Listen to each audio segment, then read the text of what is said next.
Anh em nhìn đi, tốc độ bàn thờ, sát thương khủng khiếp. Đây chính là Millman của Deathrail khi được tắm trong dòng sữa vô hạn. Hãy quên đi hình ảnh Millman yếu đuối. Giờ đây chúng ta sẽ có một siêu chiến binh cận chiến. Các bạn muốn biết làm sao không? Hãy ở lại xem hết video này nhé.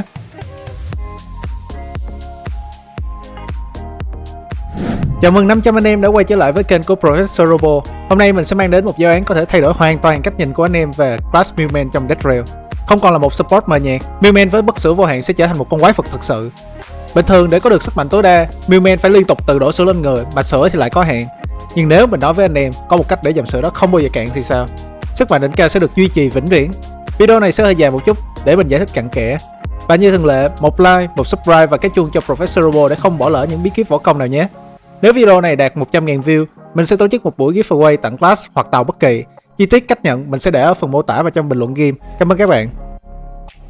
Trước khi đi vào công bất thần thánh, hãy cùng xem qua cơ chế hoạt động bình thường của Millman. Với 75 bond để mở khóa, Millman khởi đầu với một chai sữa và một cái xẻng. Điểm đặc biệt của Millman là bạn càng được bao phủ bởi sữa, bạn càng trở nên mạnh mẽ hơn. Cụ thể, khi đạt 100% sữa bao phủ, Millman sẽ nhận được những búp cực khủng, tốc độ tăng gấp 5 lần, chạy nhanh như điện xẹt, 80 stud mỗi giây, sát thương cận chiến tăng gấp 4,5 lần, một phát xẻng full charge có thể lên tới 135 đam, hồi 2 máu mỗi giây, khả năng trụ lại cực tốt. Tuy nhiên các búp này sẽ giảm dần khi lượng sữa trên người giảm đi, và đó chính là vấn đề.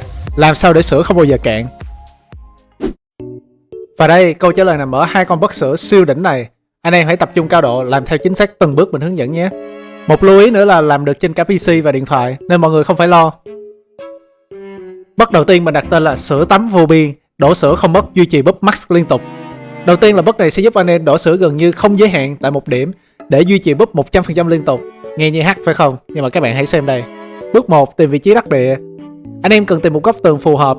Không phải góc nào cũng được đâu nhé. Một số góc sẽ dễ thực hiện hơn. Mình thường sẽ chọn những góc tường vuông như thế này. Bước 2, căn chỉnh chai sữa thần thánh. Đây là bước quan trọng nhất. Khi đứng ở góc tường, anh em rút chai sữa ra. Bây giờ, anh em cần điều chỉnh làm sao cho chai sữa nằm ngang, tạo một góc 90 độ so với phương thẳng đứng. Tuyệt đối không được để sữa nằm dọc nhé. Bước này sẽ không hoạt động được đâu. Bước 3, xả sữa và tắm buff. Khi chai sữa đã nằm ngang chuẩn rồi, anh em nhấn và giữ chuột trái để nó bắt đầu đổ sữa. Đồng thời hãy di chuyển nhân vật của mình đứng ngay vào vị trí sữa đang đổ ra. Anh em sẽ thấy sữa chảy liên tục mà không hề bị tuột trong bình. Hoặc nó sẽ tuột rất chậm nhưng không đáng kể. Và thanh búp sữa trên người sẽ từ từ đầy lên. Bước 4, duy trì búp. Cứ giữ chuột trái và đứng trong vòng sữa đó, anh em sẽ duy trì được búp 100% gần như là vĩnh viễn, miễn là không di chuyển ra khỏi vị trí. Quá đã phải không? Lưu ý, bất này cần một chút thời gian để tích đủ 100% búp ban đầu. Nhưng một khi đã full thì cứ gọi là thoải mái. Nhược điểm là bạn phải đứng yên một chỗ để giữ búp. Nhưng khi cần phòng thủ một vị trí cố định thì đây đúng là thiên đường. Đến với bất thứ hai, mình đặt tên là bình sữa thạch xanh. Tự làm đầy lại bình sữa. Ok, đối với bất thứ nhất thì anh em xài sữa thả ga tại một chỗ. Nhưng nếu anh em muốn di chuyển mà bình sữa lại sắp cạn thì sao? Đừng lo, đã có bất thứ hai. Tự làm đầy lại bình sữa từ ít thành nhiều. Với điều kiện bất này chỉ hoạt động khi trong bình của anh em chỉ còn một ít sữa nhé. Hết sạch là không làm được đâu. Bước 1, các bạn hãy đổ sữa xuống đất, không hướng vào người. Anh em phải tìm một mặt phẳng, sau đó đổ sữa thẳng xuống đất. Nhớ là không hướng vào người của mình nhé.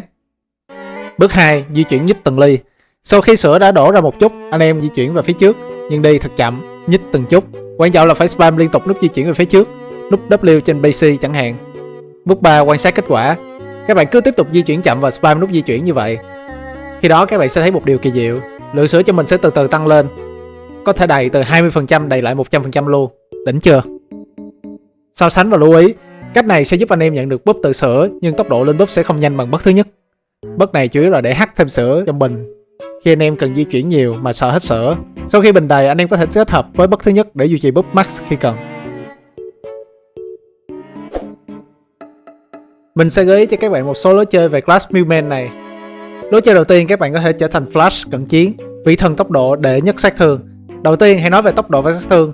Ít 5 tốc độ, anh em không nghe nhầm đâu. Millman giờ đây là như một cơn gió lướt trên bản đồ. Với tốc độ này, việc tiếp cận mục tiêu, né tránh các đòn tấn công tầm xa, hay thậm chí là các bạn có thể hit and run với những con boss khó chịu, nó sẽ trở nên vô cùng đơn giản. Zombie bây giờ sẽ chóng mặt, không biết đường đâu mà lần. Chưa hết đâu, sát thương cận chiến X4.5 với cây xẻng của bắp cũng đủ biến nó thành cây vũ khí hủy diệt.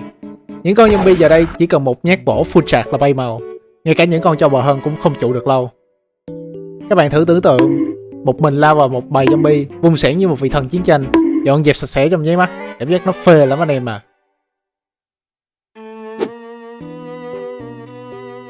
Cách chơi thứ hai, Solo King bất bại, ông hoàng sinh tồn.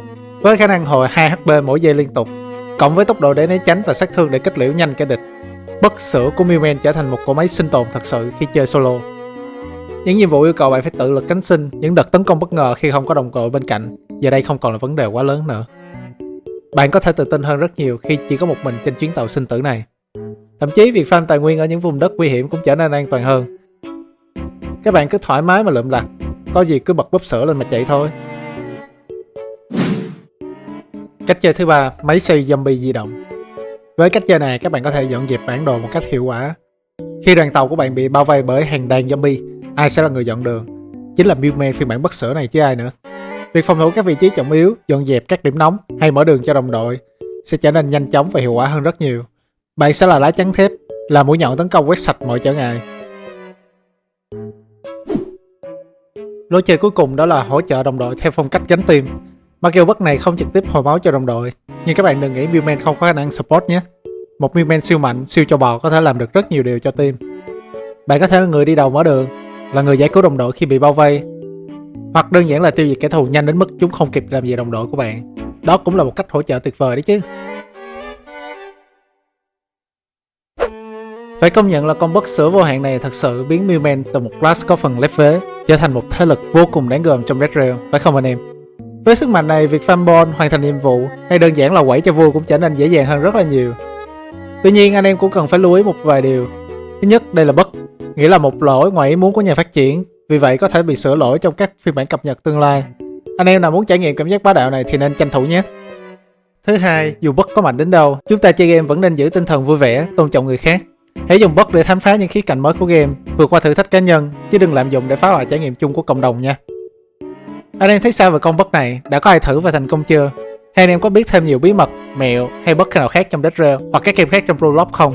Đừng ngần ngại comment chia sẻ ý kiến và những khám phá của anh em bên dưới comment này nhé. Professor Robo rất thích đọc bình luận và học hỏi từ các bạn đó. Và nếu giáo án về bug sửa vô hạn này thật sự hữu ích và làm cho anh em thấy đã, thì còn chờ gì nữa mà không đập ngay nút like cho video này. Ai chưa subscribe kênh Professor Robo thì nhấn ngay nút đăng ký và bật cái chuông thông báo lên để không bỏ lỡ bất kỳ video hướng dẫn, mẹo hay hoặc những pha khám phá bug đi vào lòng đất nào khác của mình nha. Sự ủng hộ của anh em là động lực cực kỳ to lớn để mình tiếp tục ra thêm nhiều video chất lượng hơn nữa. Cảm ơn tất cả mọi người đã dành thời gian theo dõi đến tận giây phút này. Còn bây giờ thì Professor Robo xin chào và hẹn gặp lại anh em ở những giáo án tiếp theo. Professor Robo out.